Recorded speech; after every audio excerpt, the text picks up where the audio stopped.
Je ne suis pas une mendiante, mais je suis plutôt précieuse, d'accord? Quand, quand tu passes dans la rue et que tu passes devant un bijoutier et que tu vois dans la vitrine une bague qui est en train de briller, qu'est-ce que ça va faire? Ça va tirer ton attention, n'est-ce pas? Voilà. Et donc, tu vas t'arrêter, tu vas reculer, tu vas dire, waouh, mais elle est belle cette bague. OK? Donc, puisque tu es précieux, cette bague, on ne l'a pas mis derrière plan. OK? On l'a mis justement devant la vitrine pour tirer ton attention parce que c'est précieux.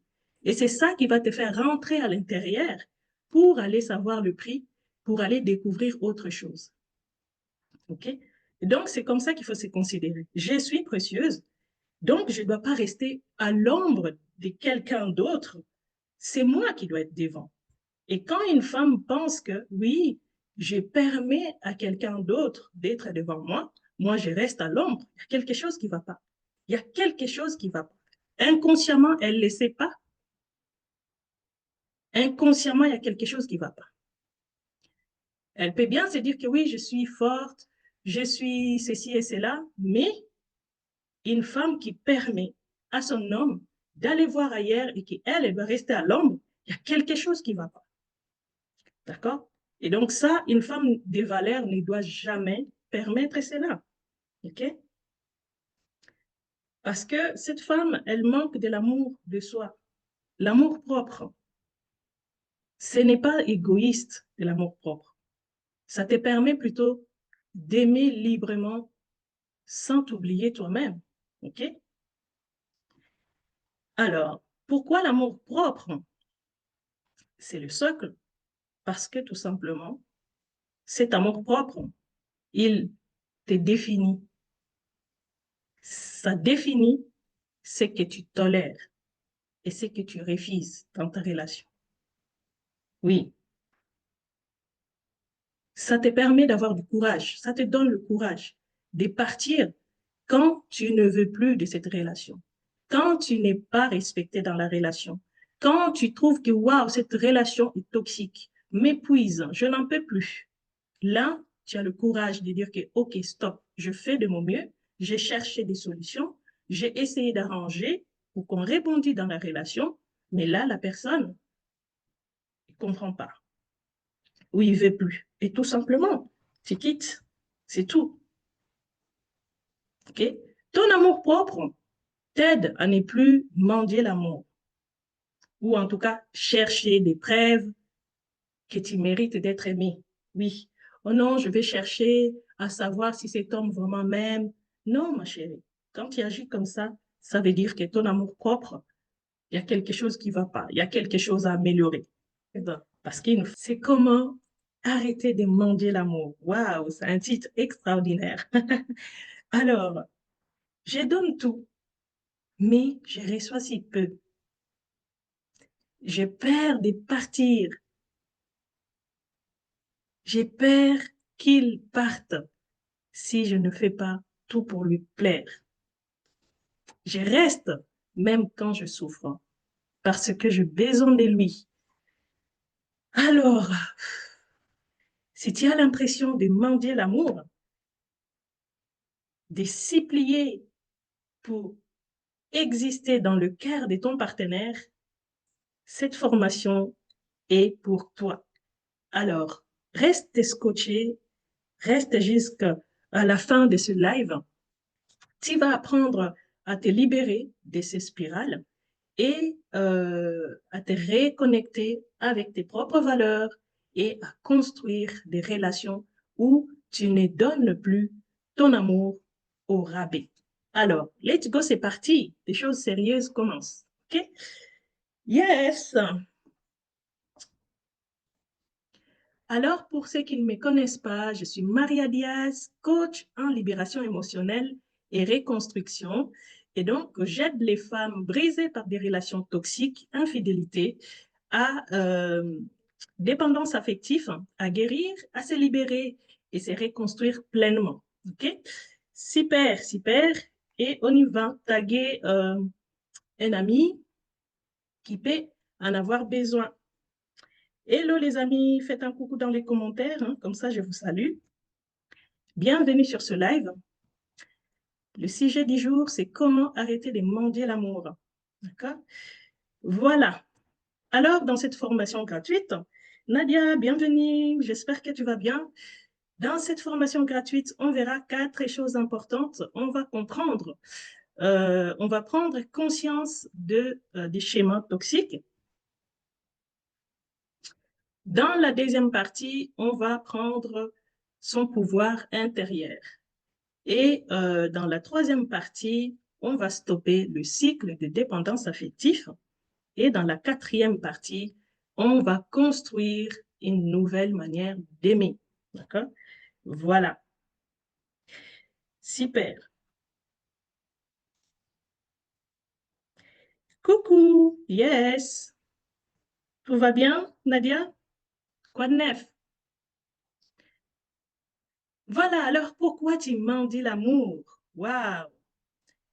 Je te pose une question. Est-ce que tu m'en dis l'amour? Si c'est oui, ben, dis-le-moi dans les commentaires et pourquoi. Et si c'est non, dis-le dans les commentaires et pourquoi. D'accord? J'ai besoin de savoir les valeurs, les pensées de chacun, de chacune, afin de partager. C'est ça le but. Voilà. Alors, pourquoi est-ce que tu m'en dis l'amour? Ben, parce que on manque d'affection. Et cette manque d'affection, ça vient un peu de nos blessures d'enfance, les rejets qu'on a subis, les abandons, des injustices, et puis dans nos relations et des humiliations, etc. D'accord?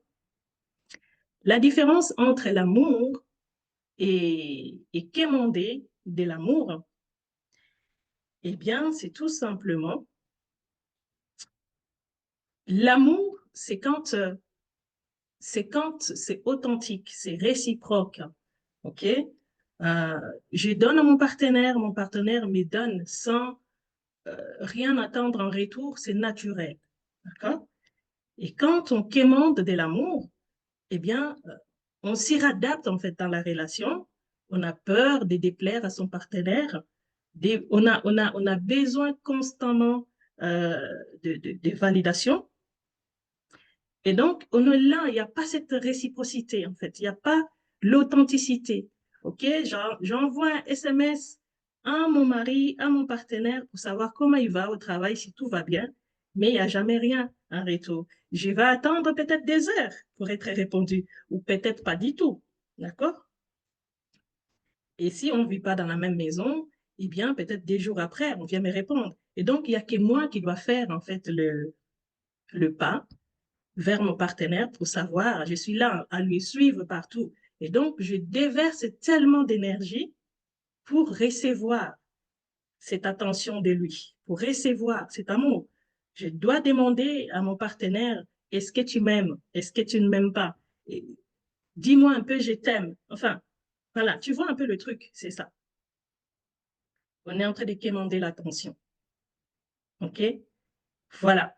Alors, j'aime bien partager des exercices, évidemment, parce que oui, ici, on ne fait pas qu'écouter dans notre communauté et on passe à l'action. On écoute, on applique, on se conscientise. D'accord? Alors, écris librement hein, dans ton carnet, si tu le souhaites, cette question.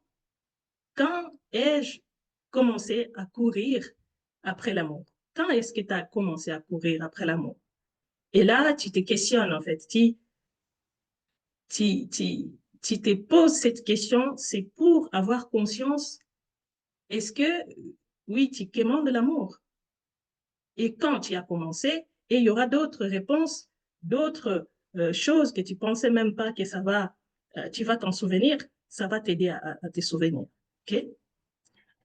Et voilà, donc je vous invite à aller voir sur ma page des témoignages en texte et en vidéo de la personne, en tout cas, qui était dans cet état d'esprit de quémander l'amour, d'envoyer, de se fatiguer, d'envoyer des SMS à son mari qui recevait jamais rien, qui a tout donné pour avoir de l'attention, de la considération et jusqu'à se fatiguer, jusqu'à s'épuiser. Okay? Voilà, et aujourd'hui, elle témoigne sa transformation après mon accompagnement. Ça fait plaisir, en tout cas. Voilà pourquoi l'amour propre, c'est le socle de toute relation saine.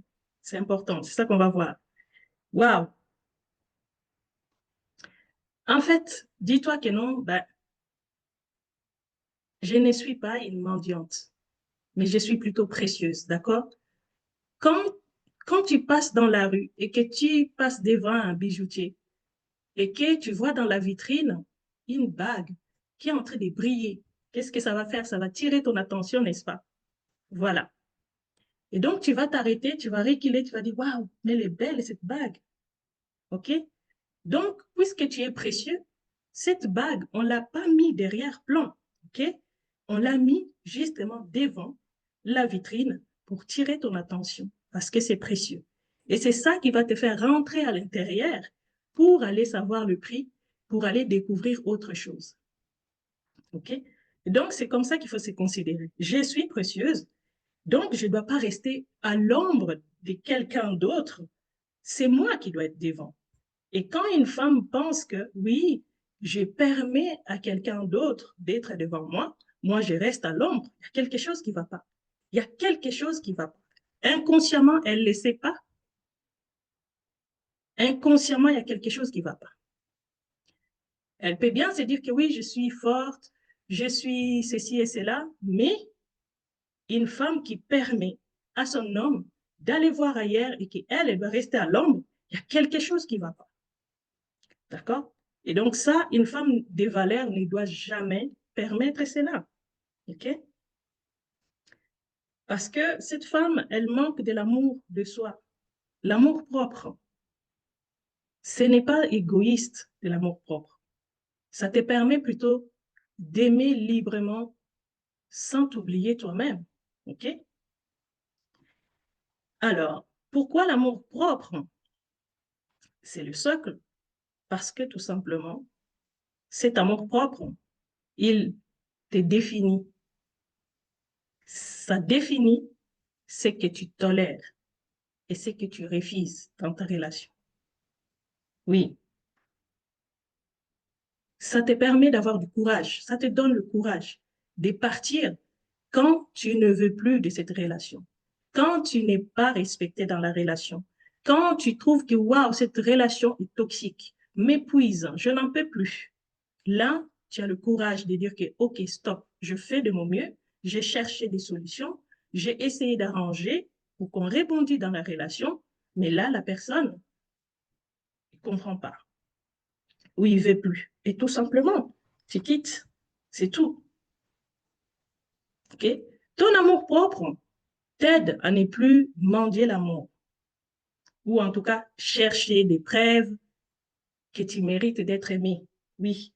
Oh non, je vais chercher à savoir si cet homme vraiment m'aime. Non, ma chérie. Quand tu agis comme ça veut dire que ton amour propre, il y a quelque chose qui ne va pas. Il y a quelque chose à améliorer. Parce qu'une femme qui connaît sa valeur, qu'elle est précieuse, OK? Elle ne va pas chercher des preuves. Elle ne va pas demander à son homme, dis-moi que tu m'aimes. Mais non. Là, tu lui permets en fait de, de se dire que oui, bon, celle-là, elle est folle de moi. Celle-là, elle est Dieu que pour mon amour. Donc, si je lui donne pas mon amour, voilà, il y a quelque chose. Et c'est comme ça que certains hommes, et ils se permettent en fait de blesser leur compagne, de blesser leur femme. Ok, puisqu'elle ne veut pas faire ça pour moi, puisqu'elle s'est comporter de telle façon, et donc je veux la priver de ça, de ci. Ok, c'est des failles que vous donnez à vos, à vos conjoints, ok, de vous piquer, de vous faire du mal quand ils peuvent. Ok, donc c'est important. Quand tu t'aimes toi-même, comment tu dois être? Tu ne donnes plus, ok, ton amour pour recevoir en retour. Tu n'as plus vraiment besoin de transformer pour être choisi. Non, tu n'as pas besoin de te transformer. Tu es toi, tu restes authentique. Ton identité, tu le sais. Et ton partenaire doit les savoir. Tu n'as pas à te transformer à quelqu'un d'autre que tu n'es pas pour lui faire plaisir, pour être choisi, pour recevoir son amour. Tu n'es plus en attente, en fait. Tu es dans le partage. Tu n'attends pas que mon partenaire me donne l'amour pour me sentir femme, pour me sentir valorisée, aimée. Tu partages naturellement ton amour. D'ailleurs, naturellement, la femme, elle a déjà beaucoup d'amour. Hein. Okay? En elle, elle donne. Mais quand tu connais ta valeur, tu sais comment les donner d'une bonne manière. C'est-à-dire que si tu as des enfants, tu donnes un peu à tes enfants, tu donnes un peu à ton mari, tu donnes aussi pour toi, tu donnes à ta famille, à tes amis. Une femme qui ne connaît pas sa valeur, sa propre valeur, qui elle est, elle n'a pas son amour d'elle-même, eh bien, elle va donner tout ce qu'elle a. Et puis, elle se sent vidée après. Elle se sent vidée. Elle va se dire, oui, je me sens vidée. Pourquoi? Parce que tu donnes, tu donnes, tu donnes.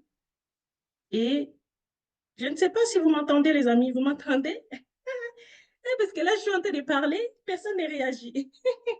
Faites un coucou dans les commentaires, les amis. Si vous m'entendez, dites OK, OK, ça marche.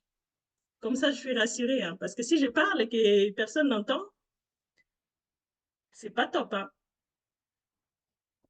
OK?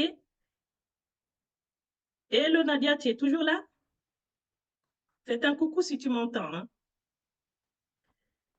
Voilà. Alors, il y a une citation que j'aime bien dire. Plus tu t'aimes, moins, moins tu es disponible pour les relations.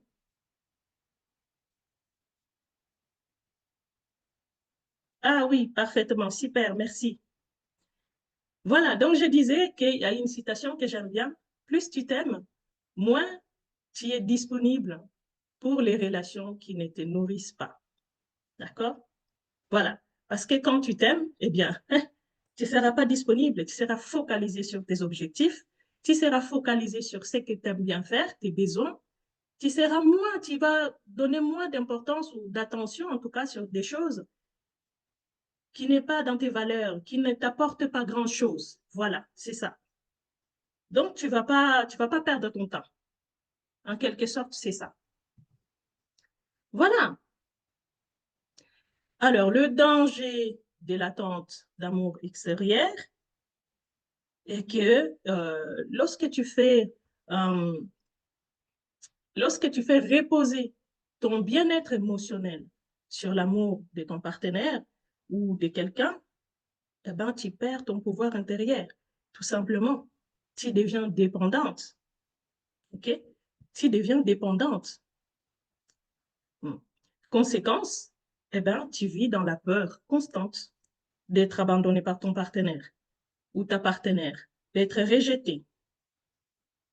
L'insécurité totale. Tu vis que dans l'insécurité. Aujourd'hui, ça va, demain, ça va pas. Tu es constamment là, tu déverses tellement d'énergie pour nourrir ta relation, pour être épanoui, chercher l'harmonie dans le couple, dans la relation. Tu es là, tu t'épuises finalement, mentalement et physiquement, parce que il n'y a que toi qui dois interagir, chercher des solutions à gauche, à droite. Dès que ton partenaire il fait la tête, c'est encore toi d'aller envers lui pour lui dire oui, mais pourquoi est-ce que tu fais la tête? Qu'est-ce qui ne va pas? Est-ce qu'il y a ceci? Tu deviens policière pour enquêter, pour dire que non, mais qu'est-ce qui ne va pas? Tout ça, ça draine de l'énergie, ça draine. OK? Il t'en veut, je ne sais pas pourquoi, tu prépares, tu mets à table, il ne mange pas. C'est encore toi d'aller vers lui pour demander, mais pourquoi tu ne manges pas? Est-ce que je fais ceci? Est-ce que je fais cela? Tu te tortures mentalement à te poser des questions. OK? Or que c'est lui-même là qui se comporte en garçon, en gamin, tu n'en as rien à faire. D'accord? Eh bien, qu'est-ce qui va se passer? Tu vas accepter des comportements blessants pour ne pas perdre ton partenaire. Tu vas tolérer tout et n'importe quoi. Hello, Lorraine, j'espère que tu vas bien. Bienvenue Tantine, j'espère que tu vas bien aussi. Et donc, c'est ça, les amis. Tolérer des comportements blessants, on t'insulte, on te manque de respect, on manque de respect à tes parents, tu es là, tu tolères tout ça. OK? Tu te déconnectes de tes propres besoins, de tes propres valeurs pour satisfaire ton partenaire. Et tu es là, tu développes une forme de dépendance affective. Parce que tu te dis que oui, je n'existe que pour lui. Je n'existe que si lui-même me donne son amour et son attention. D'accord?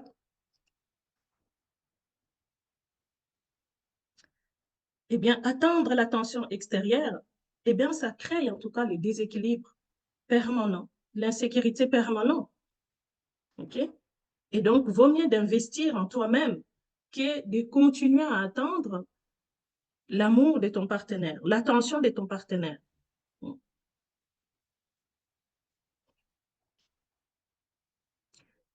L'effet d'attendre que ton partenaire te donne, remplisse, OK, cet amour que tu t'es jamais donné à toi-même. La tendresse, la validation extérieure, l'attention. Apprends à te donner cet amour au rien d'attendre que quelqu'un d'autre les remplisse pour toi. Apprends oh mon Dieu, il faut que j'arrive. Apprends à te les donner à toi-même. Voilà. Tant que tu ne t'aimes pas toi-même, eh bien, tu chercheras toujours que les autres comblent ces vides-là qui manquent en toi. Et ça ne durera jamais. Parce que si tu attends, oui, aujourd'hui, ton partenaire peut te donner cette attention. Tu vas dire, ah oui, il m'aime, franchement, il est investi dans la relation, etc. C'est bien, mais ça ne va pas durer longtemps. Ça ne va jamais durer longtemps. Donc, vaut mieux d'investir sur ton amour de toi-même.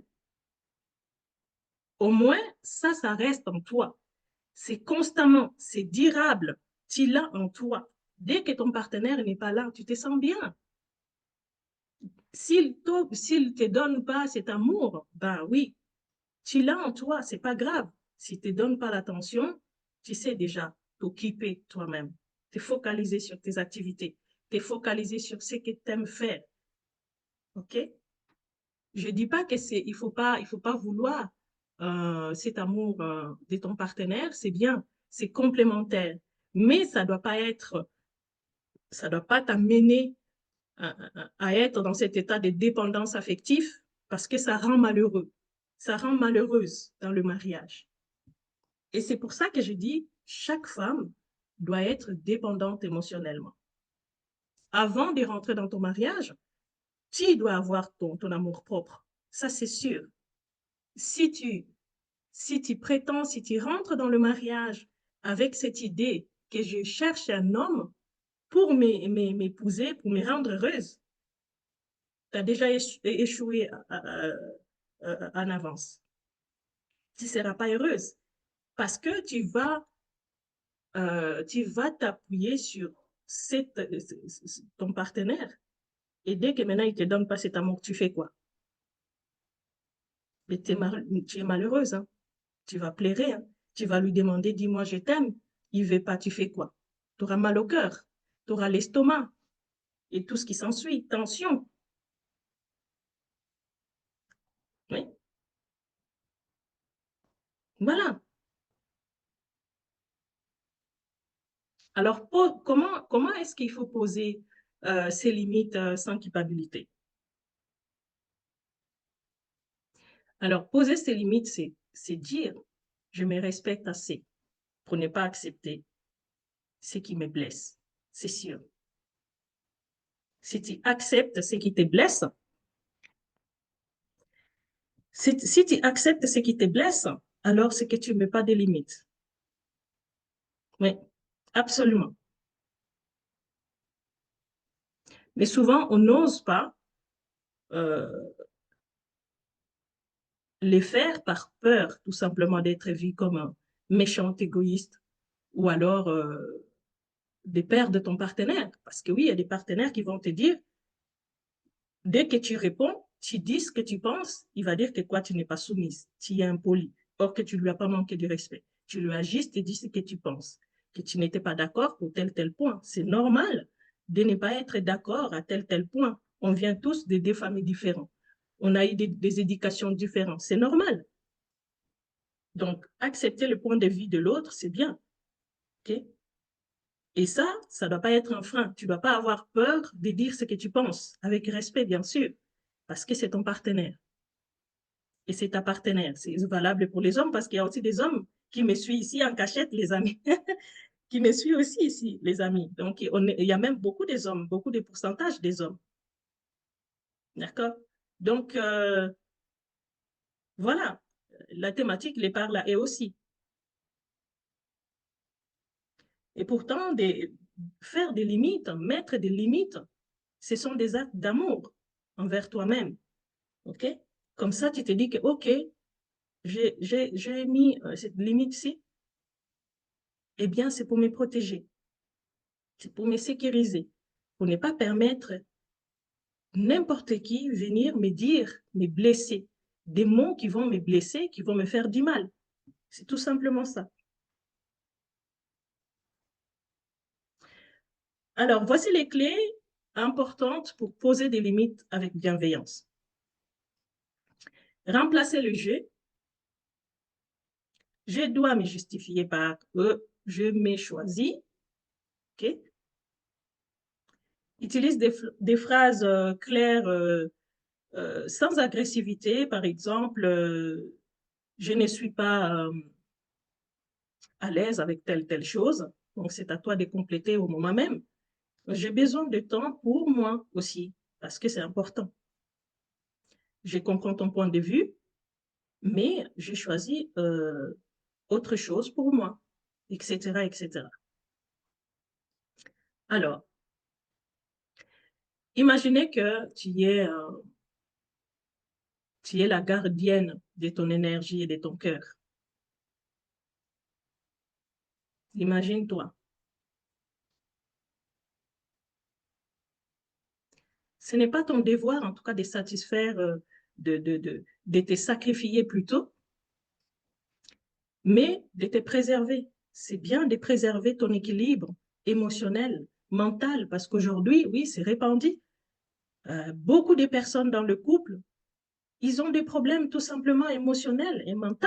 C'est déséquilibre ici parce que voilà, il y a, il y a, il y a, il y a, il y a beaucoup de relations toxiques aujourd'hui. Tu te mets avec quelqu'un, au départ, il cache bien ses intentions et après, une fois dans la relation, eh bien, tu deviens quelqu'un d'autre. Tu n'es plus toi. Ton partenaire ou ta partenaire, il t'amortit carrément parce qu'il t'insulte, il te frappe, il fait tout et n'importe quoi et tu n'en peux plus. Okay? Voilà.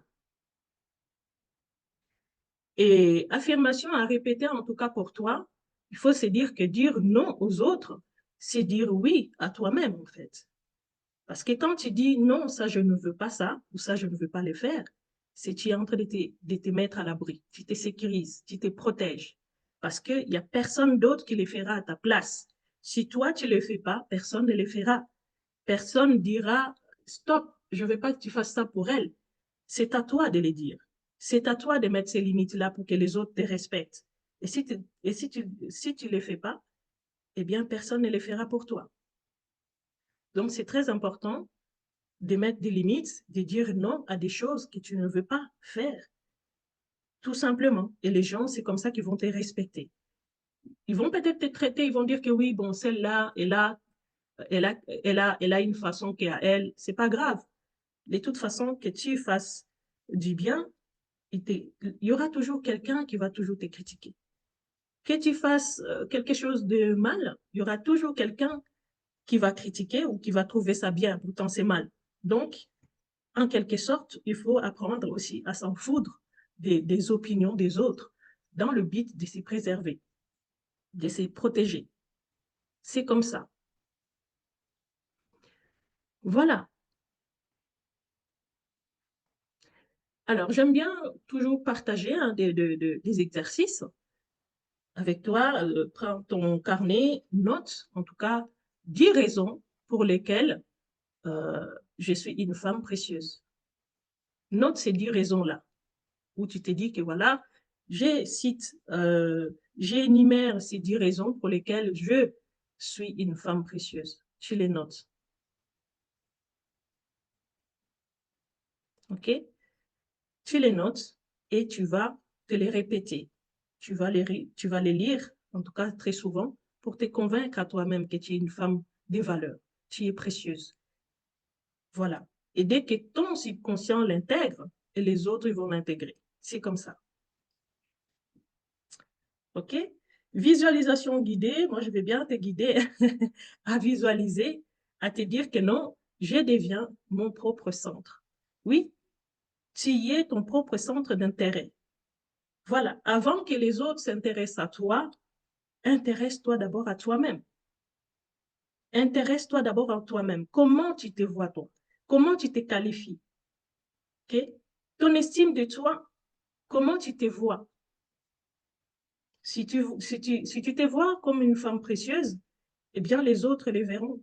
Si ils te voient comme une femme de valeur, ben oui, ces gens-là, ils vont te voir comme une femme de valeur. Parce que s'ils te voient comme une femme légère, oui, ben les gens, ils vont te qualifier de sortes. D'accord? Alors, tu peux même faire un tableau là, c'est-à-dire que tu prends même ton carnet ou un cahier, tu vas faire une colonne au milieu où tu vas faire deux listes. C'est-à-dire que tu vas faire en forme de tableau où tu vas noter des choses que tu tolères encore et euh, et des choses que tu mérites désormais. Des choses que tu tolères encore et des choses que tu mérites désormais. C'est-à-dire que toi-même, tu vas commencer à les lire, tu vas t'en convaincre et les autres, maintenant, c'est ça que tu vas imposer aux autres. Oui, ça, je tolère encore et ça, c'est ça que je mérite. Celui qui ne va pas les respecter, ben voilà, il ne les mérite pas, il ne me mérite pas, poubelle. C'est tout. C'est tout, tout simplement. Voilà. Mettez les cœurs, les enfants, mettez les pouces, les amis, mettez les cœurs. Comme ça, ben, le live va être poussé et on aura d'autres personnes sur le live et ça va leur aider aussi. Voilà, merci d'avance. Et donc, troisième partie maintenant, on va voir comment on va stopper le cycle de dépendance affective. C'est très important, les amis. C'est important de se choisir, on l'a dit. C'est important aussi de se détacher. OK? Le détachement, c'est ça qui nous permet de ne pas avoir le goumet, comme les Ivoiriens, les Ivoiriennes le disent. C'est ça qui va te permettre de ne pas avoir le goumet, le chagrin d'amour. Voilà, c'est ça, c'est le détachement. Alors, le point clé, comment repérer un lien toxique? Alors, il y a quelques points. Premier point, tu ressens plus de douleur que de joie. Tu ressens plus de douleur que de joie. Tu pleures souvent. Que tu souris dans ton couple, dans ton mariage, dans ta relation. Si c'est ça, alors c'est toxique. Si c'est ça que tu vis, c'est toxique. Tu te sens constamment en sécurité dans ta relation, anxieuse ou en attente, alors c'est que c'est toxique. Deuxième point, tu dois constamment faire des efforts pour garder ton partenaire ou ta partenaire. Tu t'effaces, tu changes pour lui plaire, mais lui, en retour, il ne change pas. Il fait que te promettre, oui, je vais changer, tu verras, et tout ça, mais il ne change pas. Par contre, lui, il va te dire, oui, tu n'es pas soumise, je veux que tu fasses ceci, je veux que tu fasses cela, et tu vas faire tout ça, et lui, il ne change pas. C'est toxique. Tu t'épuises à éviter des conflits sans cesse. Ou encore, à réparer la relation toute seule à chaque fois. Même quand tu as tort, quand tu n'as pas tort, c'est à toi de réparer. C'est à toi de trouver l'harmonie. C'est à toi d'égayer à chaque fois l'atmosphère dans la relation. Lui, il n'en a rien à faire. C'est toxique. Ça, c'est le point qui va te permettre de détecter des relations toxiques. C'est que je te donne là.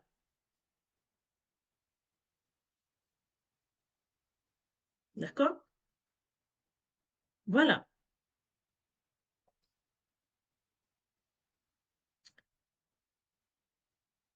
Comme si j'étais un petit peu,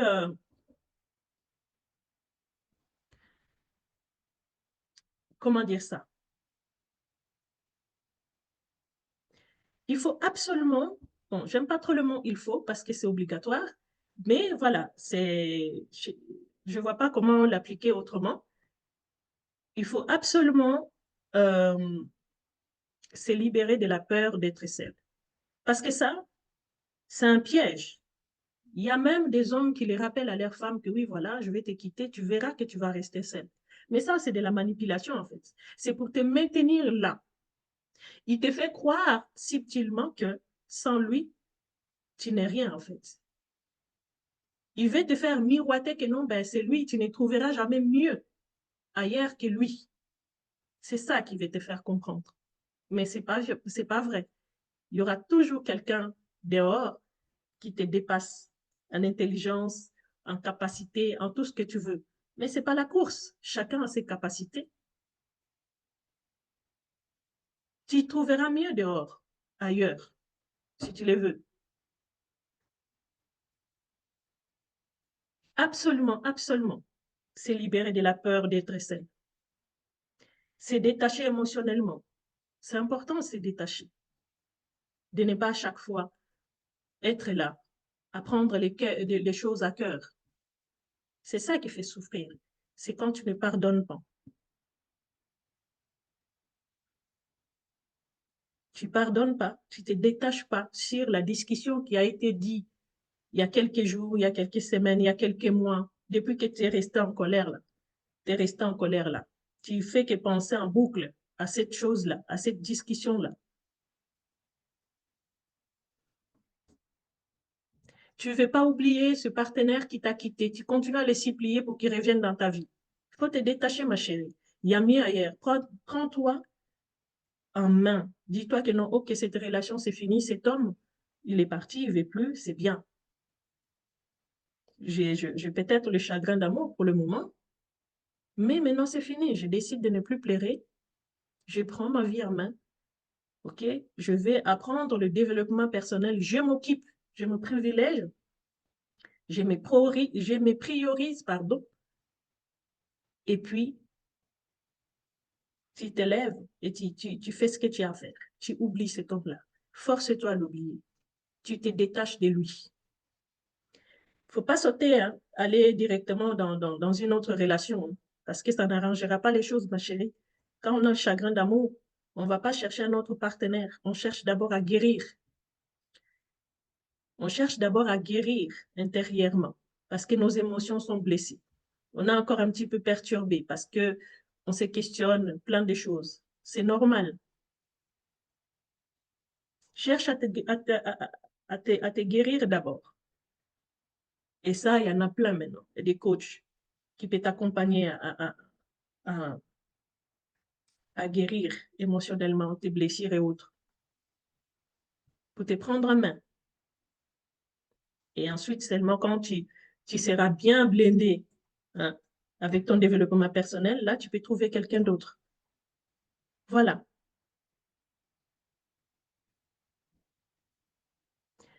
Parce que ça sert à rien, en fait, de se dire que oui, je restais quand même dans cette relation parce que, bon, allez recommencer, je connais déjà le caractère de celui-là. On me dit ça souvent. Qu'est-ce que je fais, Maria? Parce que de toute façon, c'est pas la solution, hein, d'échanger un partenaire, hein. Lui, là, au moins, je connais déjà son caractère, ses défauts, je les connais déjà. Oui, c'est pas faux. Mais il faut aussi se dire que rester avec quelqu'un qui nous blesse, qui ne voit pas notre valeur, qui ne les reconnaît pas, il te freine, d'accord? Il est en train de freiner ton évolution. Il freine ton évolution, il te détruit. Parce que 5 ans, 10 ans après, de rester à côté d'un homme toxique, eh bien, à quoi tu vas ressembler? C'est la question à se poser. Quand tu vas tout lui donner et il ne te restera plus rien, rien que des brisements, il va te quitter à ce moment-là parce que tu n'as plus rien à offrir. Il va aller chercher quelqu'un d'autre. Et toi, alors, en ce moment-là, tu auras déjà 4, 5 enfants brisés, sans emploi, rien.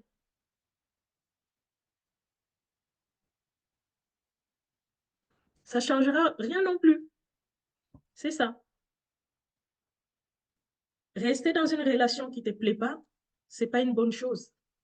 Cherche plutôt à évoluer dans une relation où tu dis que, OK, je suis avec cet homme qui veut que je m'investisse à moi et dans notre relation. Voilà.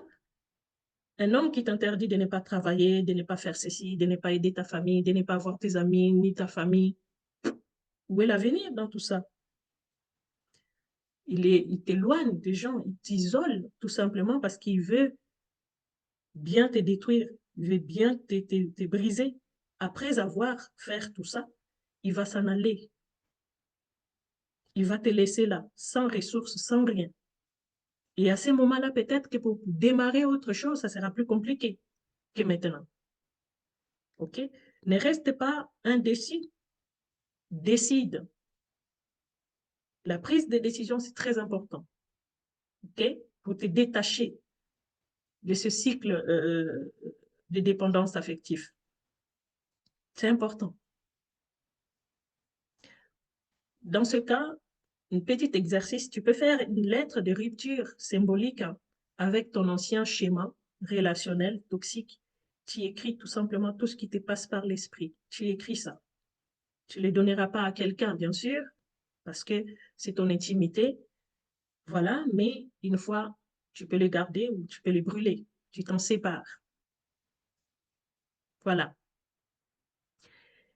Alors, quatrième point, eh ben, on va se reconstruire. Construire une nouvelle manière d'aimer, okay?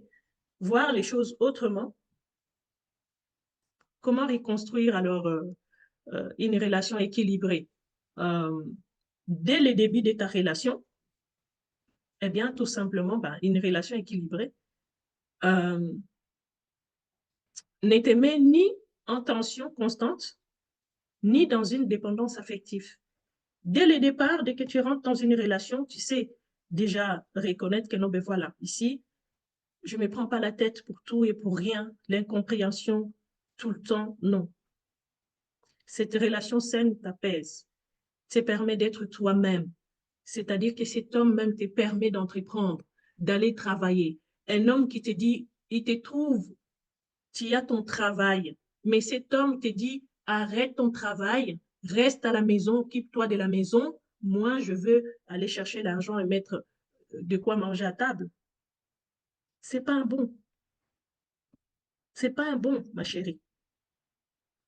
Tôt ou tard, dès que tu vas arrêter ton travail, là, il va commencer à se comporter en bande de cons.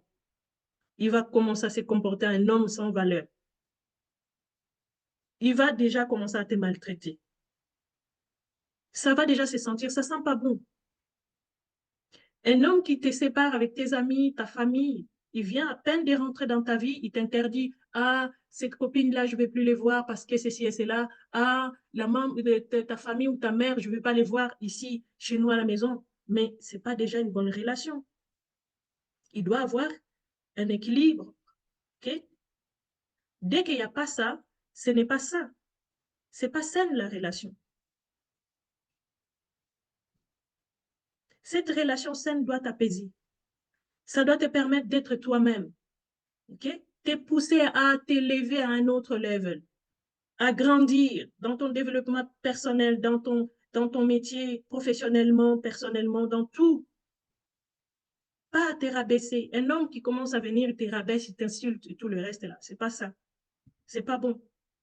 Parce que le respect, c'est réciproque. Tu me donnes, je te donne le respect. Oui. Le signe d'une relation saine dès le départ, les voici. Tu te sens en sécurité émotionnellement, la première chose. Pas dans l'angoisse, pas de perte de l'autre. Ça, c'est une bonne chose. Il ou elle te respecte, respecte ton rythme, tes valeurs, tes aspirations, OK? Et tes limites. Ça, c'est une bonne chose. Parce qu'un homme que tu lui dis que ça, je ne peux pas le faire, mais il te pousse quand même, il te harcèle quand même à le faire, c'est pas sain. Un homme doit être capable de respecter ton non. Dès que tu dis non, cette position-là qui te demande dans vos relations intimes, tu ne le veux pas parce que ce n'est pas dans tes valeurs, religieuses ou autres, eh bien, il doit être capable de les respecter. Dès qu'il ne veut pas les respecter, c'est pas bon. Et ton non doit être ferme, c'est tout. Parce que dès que tu commences à faire, c'est-à-dire que dès que tu commences à mettre en péril tes valeurs pour lui faire plaisir, ma chérie, il va prendre tout le reste ici. Parce qu'il va te demander petit à petit de faire des choses qui n'est pas dans tes valeurs, et jusqu'au moment là, il va te noyer. Parce que le moment où tu vas dire que non, tu ne veux pas, il va te rappeler. Ah oui, l'autre fois aussi, tu ne voulais pas, mais tu avais quand même fait. Tu seras prise au piège. Donc, des limites doivent être déjà mises dès le départ. Et ça doit être comme ça. Moi, je dis souvent que la femme, elle est émotionnelle, c'est bien, mais elle doit plus réfléchir avec son cerveau qu'avec son cœur, en fait. Réfléchir, qu'est-ce qui est bien pour toi? Qu'est-ce qui est bien pour toi? Dès qu'il vient te poser tel problème, tu te dis déjà que, OK, est-ce que c'est bien pour moi ou pas? Si ce n'est pas bien pour toi, eh ben, ne le fais pas pour lui faire plaisir. Parce que lui, je ne crois pas qu'il est capable de faire des choses pour te faire plaisir. S'il n'est pas capable, ben, toi non plus, ne fais pas. C'est du donnant-donnant. Ce n'est pas de l'égoïsme. On se préserve. Parce qu'en réalité, c'est la femme qui souffre en plus. Et surtout quand il y a des enfants. OK? Et là, la communication est ouverte. OK? Encore un autre signe qui montre que tu es dans une relation saine, dès le départ, c'est que la communication est ouverte. C'est-à-dire que tu as le droit de t'exprimer. Il t'écoute, il prend en compte tes opinions, tes pensées et tout le reste. Il y a l'honnêteté qui règne dans la communication, dans ce que vous discutez. Il y a la fluidité dans tout ça. Même quand il y a des désaccords. Parce que quand on commence à parler, ton partenaire te dit ferme là, tu n'as pas ton mot à dire, OK? Alors là, ça ne va pas. Là, ce n'est plus sain. Tais-toi, tu n'as rien à dire. Ou alors, dès que tu commences à parler, il commence à te bombarder avec des insultes. Il t'humilie, t'humilie, t'humilie. C'est une façon de te dire tais-toi. Je ne vais pas t'entendre. Et là, tu vas prendre des reculs, tu vas fuir. Tu vas la fermer, tu ne vas plus rien dire. Et là, tu es rempli des douleurs. Tu es rempli de l'amertume dans ton cœur. Et ça ne va pas. Ce n'est plus une relation saine.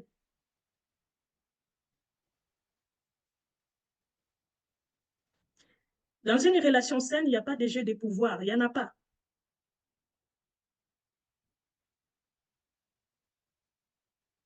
Il n'y a pas. Il n'y a pas de jeu de pouvoir. Il n'y a pas des silences punitifs ou alors des reproches déguisés, quoi. OK? Des reproches déguisés. Ou quelqu'un qui va te mépriser, mais subtilement, pour ne pas te les faire comprendre, en fait, qu'il est en train de t'insulter, il est en train de te mépriser. Donc voilà, tu n'as rien à prouver pour être aimé. Rien, rien, rien à prouver pour être aimé dans une relation saine. Tout passe naturellement. Naturellement.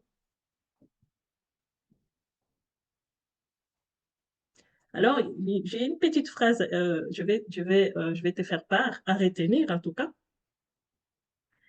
Ceci, c'est que un amour sain n'a pas besoin d'être gagné. Un amour sain n'a pas besoin d'être gagné. OK? Il se vit naturellement, sans souffrance constante. Ça, c'est à retenir. Un amour sain, je répète, un amour sain n'a pas besoin d'être gagné. Il ne se vit pas, il se vit plutôt naturellement, sans souffrance constante. OK? Alors, un petit exercice, écris dans ton carnet 5 sensations que tu veux ressentir dans ta prochaine relation amoureuse. OK? Par exemple, je te donne un exemple pour t'aider. Par exemple, la sérénité, euh, la complicité, le respect, la liberté, le rire, etc., etc. OK? La joie, OK? Tu peux les noter comme ça et tu les répètes. En fait, tu les visualises.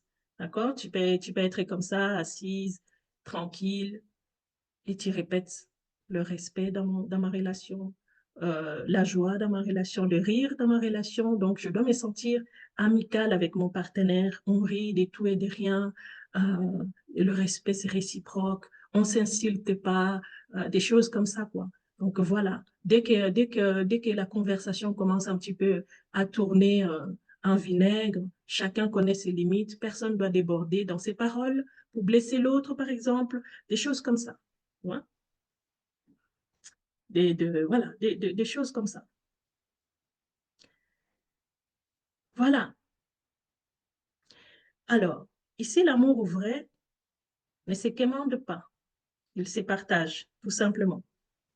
Quand il m'en dit l'amour, tu le mets sur un piédestal. Tu mets cet homme ou cette femme-là sur un piédestal. Comme si tu ne méritais pas, en fait. Comme si tu ne le méritais pas.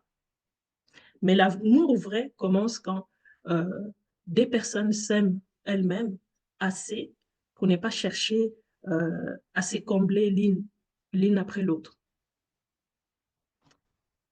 Alors,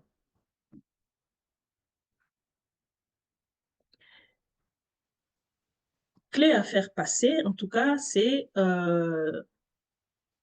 l'amour, ce n'est pas un échange des services ou des sacrifices. Parce qu'il y a des partenaires qui vont te dire quoi? Oh oui, fais d'abord ça avant de faire ça. Non, là, c'est d'échange.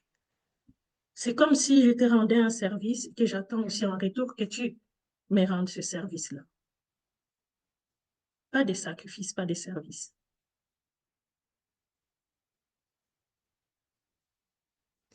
Il n'y a pas besoin de donner tout pour qu'il t'aime. Non, non, non, tu n'as pas à donner tout, ma chérie. Quand tu donnes tout là, qu'est-ce qui va te rester? Qu'est-ce qui va te rester? Rien. Rien qui va te rester. Et quand il te reste rien, tu es brisé, tu es épuisé, tu es vidé de l'intérieur. Tu n'as plus rien à donner. Et c'est ça que d'autres femmes me disent, Maria, je n'ai plus rien à donner à aucun homme. Je n'ai plus rien à donner à personne. Qu'est-ce que je veux plus donner? Qu'est-ce que je veux encore donner à quelqu'un? Parce que je suis tellement brisée. Je me sens vidée. Je ne vais plus jamais m'engager dans une relation. Est-ce que tu entends de tels propos? Donc, c'est ça.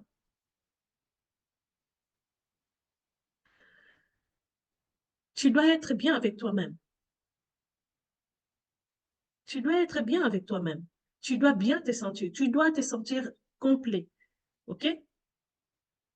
Toi et ton partenaire, vous devez créer quelque chose dans, de beau, je veux dire.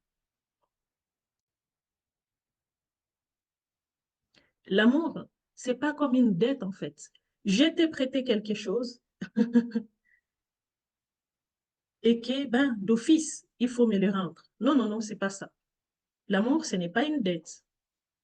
C'est une danse où on est en train de danser tous les deux. On prend du plaisir. OK? On prend du plaisir à danser tous les deux.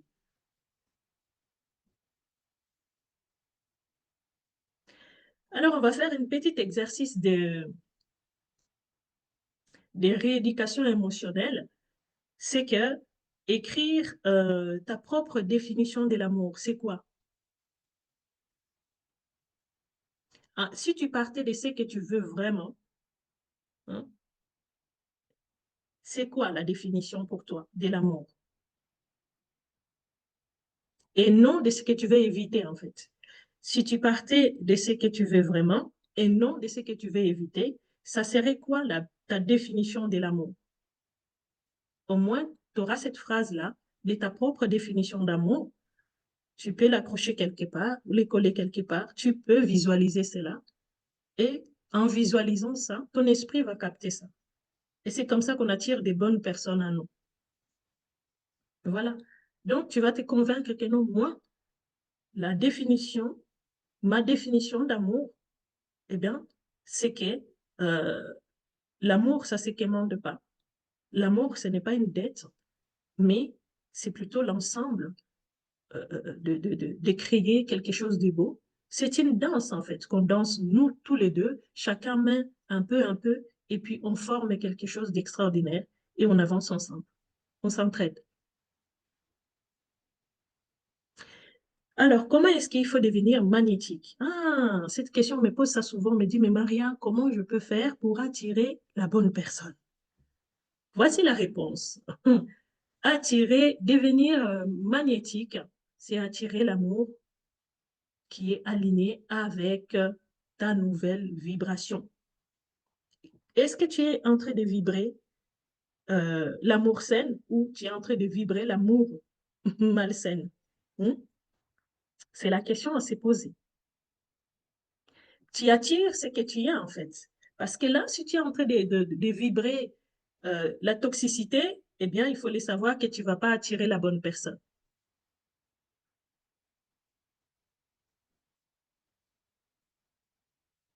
Qu'est-ce que tu crois mériter en fait?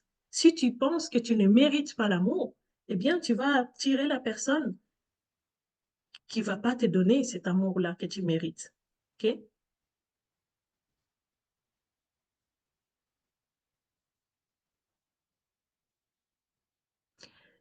Quand tu te sens guéri de l'intérieur, que tu t'es choisi toi-même avant toute chose, OK? Que tu t'honores toi-même, ton énergie change. Que tu te considères précieuse, ton énergie change. Et la personne que tu vas attirer aussi va ramener cette vibration. Alors, une femme magnétique, c'est quoi? Une femme magnétique, c'est une femme qui rayonne de l'intérieur. Tu es joyeuse. Pas parce que tu séduis, hein, mais parce que tu es en paix avec toi-même, en fait. Cette femme, elle n'a pas besoin de courir derrière son partenaire pour aller commander l'amour. Elle attire naturellement ce qui lui ressemble. Elle ne négocie pas sur ses valeurs. Elle inspire le respect, tout simplement. OK? Alors, les clés pour devenir la femme attirante, magnétique, pardon, c'est que tu dois cultiver ton plaisir personnel, ton rire, ta créativité, euh, ton silence, ta liberté, etc. Créer ta propre énergie. OK? Sens-toi bien dans ton corps, dans ton être intérieur, seul, pour être encore mieux accompagné. Dire non sans peur et dire oui sans, euh, sans t'étouffer. OK. Alors, exercice de vibration, c'est des questions. Vous allez répondre à cette question vous-même, d'accord? Imagine-toi ton futur, magnétique et sereine. Voici cette question. Quelle habitude a-t-elle? Quelle relation cultive-t-elle?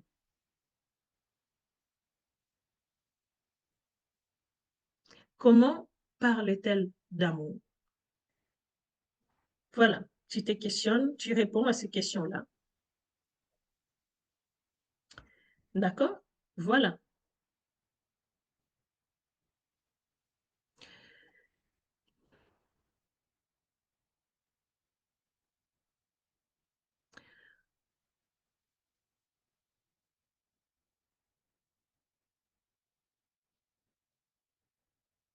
OK. Alors,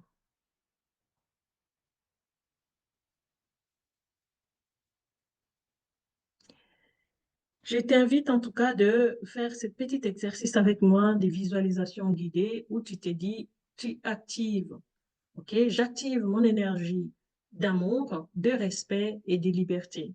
Donc, tu visualises ça chaque matin.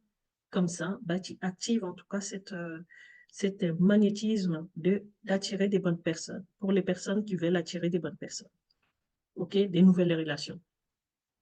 Voilà, j'avais ça à te partager. Donc, n'hésite pas à me laisser des commentaires ou des questions, parce qu'ici, je ne vois pas des questions. En tout cas, merci à tous de m'avoir suivi sur ce live. Merci à Nadia qui a été sur le live dès le début et jusqu'à la fin. En tout cas, merci encore et je vous souhaite une excellente journée. En tout cas, pour ceux et celles qui veulent aller plus loin, alors j'offre toujours un appel gratuit dès 45 à 1 heure pour faire un diagnostic et voir comment je peux vous aider. N'hésitez pas en tout cas de me laisser un commentaire ou de m'écrire un inbox. Merci beaucoup et bon week-end et bye bye.